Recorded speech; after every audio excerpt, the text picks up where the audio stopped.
मुसलमान की काफर के साथ जंग हो सकती है, सुलह नहीं। काफर जो है मुसलमान का दोस्त नहीं हो सकता, जड़ें काटेगा जब भी काटेगा।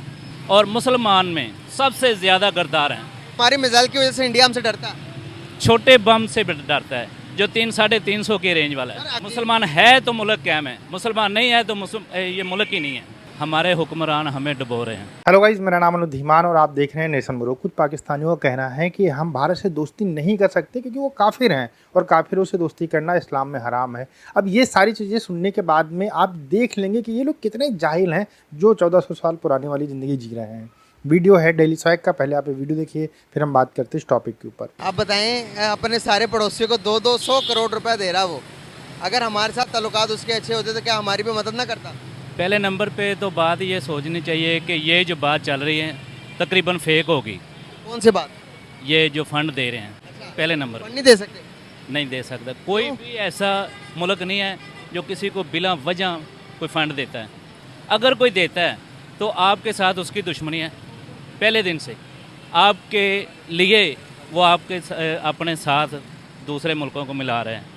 अगर किसी जगह से उसका नेटवर्क उधर भी है, अफ़गानिस्तान में भी आपके पीछे बैठे हैं, साइड पे बैठे हैं, आपके दुश्मनी की वजह से कर रहे हैं। हमारे हुक्मरान हमें डुबो रहे हैं। इस तरह इन हालात के अंदर क्या हिंदुस्तान का मुकाबला कर सकते हैं? कुछ भी नहीं कर सकते, लेकिन हमें अल्लाह पर तवक्कुल है और उसके हबीब पर।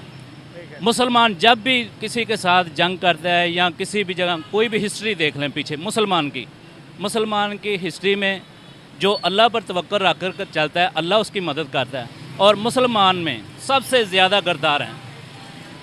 मुसलमान सबसे नीचे है आज तो गद्दारी की वजह से। मुसलमान के जो हुक्मरान, हमारे जो हुक्मरान हैं वो भी गद्दार हैं। इसलिए गद्दार हैं कि अपने पेट में पालते हैं, आग भर रहे हैं क़यामत के दिन के लिए। हमारा गरीबों का कोई भी नहीं सोच रहा। हिंदुस्तान कह रहा है कि पाकिस्तान मेरे आगे टिक ही नहीं सकता। आप बिलियन डॉलर्स की इकोनॉमी, ये तो कभी सोचो ही नहीं। मुसलमान तुम्हारे मुल्क की इतनी दफ़ा मजबूत है कि वो इधर आंख भी नहीं उठा सकता। अच्छा, ये बात आप मत भूलें कि पाकिस्तान की तरफ वो ऐसे करेगा या पाकिस्तान देख नहीं सकता। वो इधर आंख उठाकर देखेगा ना तो पाकिस्तान उसकी आंखें निकाल लेगा। किस तरह से? अपनी दिफा इतनी है, आपके पास इतने एमिनेशन है और इतनी पावर है। यहाँ से लेकर अमृतसर या फिरोजपुर से लेकर कन्याकुमारी तक आपकी अरेंज है। हमारे पास तो छोटे से छोटे एटम हैं, बड़े से बड़े हैं। जो मिसाइल आप देख रहे हैं ना, वो मिसाइल आम नहीं है। हमारी मिसाइल की वजह से इंडिया हमसे डरता है। छोटे बम से डरता है जो 300-350 की रेंज वाला है। अगर एटम बम के वो उनके पास भी तो है। तुमने अभी तक उसकी क्या कहते हैं, रिसर्च ही नहीं की है अपने मुल्क की दिफा की। सर, उनके पास भी तो एटम बम है। नहीं भाई, वो जो है ना, एक आपके पास है जैसे घास से निकाला हुआ है, एक आग से निकाला हुआ है। हमारा उनसे बेहतर है। आप मुझे बताएं, क्या हम वाकई में मुसलमान हैं? जो कि हालात है। पहले नंबर तो मैं पहले नंबर पर जी मुसलमान है तो मुल्क कायम है, मुसलमान नहीं है तो ये मुल्क ही नहीं है। अभी लास्ट पे आखिरी सवाल आपसे ये है, क्या जो मसाइल जो हो गए, जो हालात ख़राब हो गए, इन सबको फॉरगेट करके क्या हाथ बढ़ा लें? क्या मतलब को सुलह कर लें? जो कि हमने देख लिया, जंगें भी लड़ी, हमारे पड़ोसियों के साथ हालात बेहतर कर लें, अफगानिस्तान के साथ हालात बेहतर कर लें। मुसलमान की काफर के साथ जंग हो सकती है, सुलह नहीं। ये बात कौन सी किताब के अंदर? कुरान पाक में अल्लाह ताला ने फरमाया, सूरत मोहम्मद में पढ़ो, अल्लाह ताला ने फरमाया कि मोहम्मद अगर ये नहीं मानते तो इनके सर कलम कर दो। अल्लाह माफ़ करे, तौबा इस्तग़फ़ार। गलत नहीं है, कुरान पाक की बात। आप कुरान पाक पढ़े हुए हैं? जी अल्हम्दुलिल्लाह पढ़ा हुआ। सूरत अल-बकरा में आपको पता है कि क्या कहा गया है? क्या कहा गया? ईसाई, इंसारा और यहूदा कभी आपके दोस्त नहीं बन सकते। तो दुश्मन भी कहा, दुश्मन भाई मेरे बात सुनो, जो अंतर से तुम्हें जड़ें तुम्हारी काट रहा है वो तुम्हारा दुश्मन कहाँ से है, वो दोस्त कहाँ से? मुझे बताओ, दुश्मन कहाँ से है, दोस्त कहाँ से है? तुम्हें नहीं समझ में आती। जड़ें किस तरह से काट सकता है? वो ताकतवर है तो सीधी सी इतनी सी है सोने भाई, हमने जो है ना सिर्फ अपने मुफाद की खातिर हम कहीं पे भी घुस जाते हैं। अच्छा, भाई किधर गया वो? भाई इधर आओ, आप इधर आओ, बात आप आओ, नहीं यहाँ पे आओ। इस भाई ने जो बात की है ना, मैं इसके साथ खड़ा हूँ। अच्छा, कौन सी बात है? जो उसने कहा कभी जो है दूसरे के मतलब गैर मजहबी, कभी काफर जो है मुसलमान का दोस्त नहीं हो सकता, जड़ें काटेगा जब भी काटेगा। मैं तन के कह रहा हूँ, पूरे पंजाब में कह रहा हूँ, पूरे पाकिस्तान में कह रहा हूँ, सबके सामने कह रहा हूँ। कहीं पे मेरी बात गलत है मुझे बता दो। आप मुझे बात बताएं, क्या दोस्त नहीं हो सकते उनके साथ कदा ताल्लुक कर ले? बात सुनो, उनके किसने- सुन लेना, उनके नहीं, साथ ताल्लुक आप उनके साथ ताल्लुक खत्म कर। यहाँ खड़ा सुन रहा हूँ आपकी बात। आप मुझे ये बताएं कि जो आप मुसलमान हैं माशाल्लाह, आप इस बात से मुकरते हैं कि वो वहाँ पे लिखा गया या नहीं लिखा गया? कौन सी बात से? यही बात पे कि इंसारा यहूदी और ईसाई कभी आपके दोस्त नहीं बन सकते। अच्छा, नहीं हो सकते। नहीं कहा गया। कहा गया, अब मेरी भी इसके सुन बाद लेना कुछ रह ही नहीं जाता। और मेरी भी सुन लो। हमारा जहाँ ईमान है, हमारा जहाँ ईमान है उस ताल्लुक किताब पे है। ताल्लुक खत्म कर देंगे उनसे। किस पे तल्लुक की बात अलग है। अच्छा, दोस्त नहीं है कहा, दुश्मन है कहा? क्या?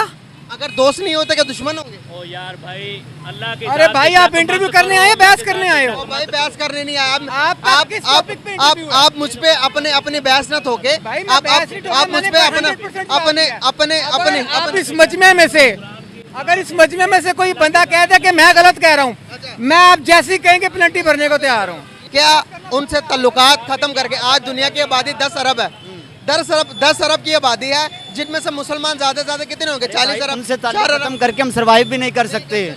ये बात है। आप ये एजुकेशन गाइस, ये एजुकेशन है। इस एजुकेशन की जरूरत है। हमने खुद भी पका रहे ना और दूसरे को भी जिंदा रखना है। हम यहाँ पर हमारी ये सोचा, इतनी वो कह रहे हैं कि भाई वो अगर रहेंगे उनके साथ ताल्लुक नहीं रखना हमने। आप मुझे बताएं, विदाउट ताल्लुक, विदाउट हालात, आप दूसरे इंसान के साथ, मेरे अंकल के साथ ताल्लुक के बगैर ये जिंदगी यहाँ पर रहना पॉसिबल है? ना, बिल्कुल भी नहीं। लेन देन अगर मैं अपनी कमाऊंगा, मैं खाऊंगा, मैं अपनी खाऊंगा, पॉसिबल है? अगर ये जो काम कर रहे हैं इनके मेरे कंट्रीब्यूशन के अलावा, आज जिस कैमरे पे मैं बना रहा हूँ ये ज्यूस का है। और जिस इंटरनेट को हम यूज़ करके कहते हैं कि भाई दुनिया बड़ी टेक्नोलॉजी में आगे चली गई, वो भी ज्यूस का।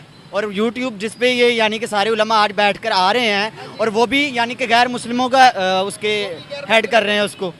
ठीक है। हमारे तो ये है, यहाँ तक लड़ाई रही, तस्वीर नहीं खिंचवानी, वीडियो नहीं बनानी, ये भी हराम है। स्पीकर हराम है, मोबाइल आया, इन्होंने कहा भाई जी वो मोबाइल हराम है। फिर उसमें से अजान सुनाई गई, इन्होंने कहा इसमें से शैतान बोलता है, तो फिर ये इधर आए। ये वक्त के साथ साथ ये भी समझ जाएंगे और अवाम भी जो है, उन्होंने ये उलमा ने कल्चर डेवलप किया है। अवाम की जहनीत ये उलमा नहीं बनाई है। और ये आहिस्ता आहिस्ता जब उलमा अपनी यानी कि ये नहीं होता कि आप कहें कि यार नहीं हम अपनी गलतियां नहीं मानेंगे जो पुरानी की, मगर आज हम कह रहे हैं कि हम तस्वीर भी खिंचवाएंगे, नहीं तब कहेंगे हमने कब गलत किया। अभी उनके साथ डिबेट होने लगी थी, वो बीच में से छोड़ के चले गए। अभी उनको पता था कि भाई जब फैक्ट्स पे बात होगी, जब लॉजिक पे बात होगी तो उनकी नहीं चलेगी। ये जज्बाती बातें हैं, वो कर जाएंगे, आप कर जाएंगे, निकलना जैसे कुछ भी नहीं है, रिजल्ट कुछ भी नहीं निकलना। दोस्तों, मैंने अपने कई वीडियो के अंदर कहा है कि पाकिस्तान के लोग बहुत बड़े दोगले होते हैं। इनको भारत में हिंदू नज़र आते हैं, ईसाई नज़र आते हैं, सिख नज़र आते हैं, लेकिन जो भारत के अंदर मुसलमान रहते हैं वो नज़र नहीं आते हैं। ये कहते हैं कि कभी भी जो है नॉन मुस्लिम वो हमारा दोस्त नहीं हो सकता है, लेकिन चाइना के पास ही हमेशा जो है भीख मांगने पहुंच जाते हैं, अमेरिका के पास भीख मांगने पहुंच जाते हैं, IMF के पास भी भीख मांगने पहुंच जाते हैं। सोचने वाली बात है, इनकी बुक्स के अंदर ये पढ़ाया जाता है कि चाइना जो है और पाकिस्तान की जो दोस्ती है वो चट्टान से भी ऊँची है और जो है जो नदी है उसकी गहराई से भी गहरी हुई है। इस तरीके की बड़ी बड़ी डींगे मार मार के इनकी बुक्स के अंदर पढ़ाया जाता है। और एक दूसरी जगह पर ये कहते हैं कि कभी भी काफिर से दोस्ती नहीं हो सकती है। अब पता नहीं भैया जो इनके यहाँ की सरकार हो, इनके यहाँ के जो बुक्स हैं वो गलत हैं कि जो ये बता रहे हैं वो गलत हैं। दूसरा, जो लड़के ने यहाँ पर बिल्कुल साफ साफ कह दिया कि भारत से दुश्मनी करके हम सर्वाइव कर ही नहीं पा रहे हैं। आज हमारी जो हालत इतनी ख़राब हो चुकी है वो सिर्फ इसीलिए हुई कि भारत से हमारी ट्रेड नहीं हो रहे हैं, हमें सस्ता सामान नहीं मिल पा रहा है। देखिए, पाकिस्तान के अंदर जितना भी सामान यूज होता है उसमें 40 से 50% जो है भारत से जाता है, लेकिन वो कहाँ जाता है? पहले अफगानिस्तान, फिर अफगानिस्तान से इनके देश के अंदर जाता है। इसके अलावा दुबई जाता है, दुबई से फिर पाकिस्तान जाता है। तो ओवरऑल यहीं का सामान यूज करते हैं, लेकिन इनको दोस्ती नहीं करनी है। इनके दिमाग के अंदर ताला लगा हुआ है। जो यूथ है आजकल का पाकिस्तान के अंदर, वो कहीं ना कहीं इस बात को समझ रहा है कि भारत की इंपॉर्टेंस क्या है। अमेरिका भी अगर भारत के साथ मिलना चाहता है, दुनिया भर के देश अमेरिका के साथ मिलना चाहते हैं। यहाँ तक कि सबसे बड़ा जो दुश्मन आज के समय में चाइना है, वो भी भारत के यहाँ पर इन्वेस्टमेंट करना चाहता है और भारत से हाथ मिलाना चाहता है। तो कहीं ना कहीं भारत के अंदर कुछ पॉजिटिव जो है सोच तो होगी, इसी वजह से तो ऐसा हो रहा है। ओवरऑल जो लोग हैं वो काफ़ी जाहिलों वाली बातें कर रहे हैं। और क्या कहना चाहेंगे आप इनके बारे में, हमें कमेंट सेक्शन में ज़रूर बताइएगा। मिलते हैं नए वीडियो के साथ। नमस्कार, धन्यवाद, जय हिंद, जय भारत।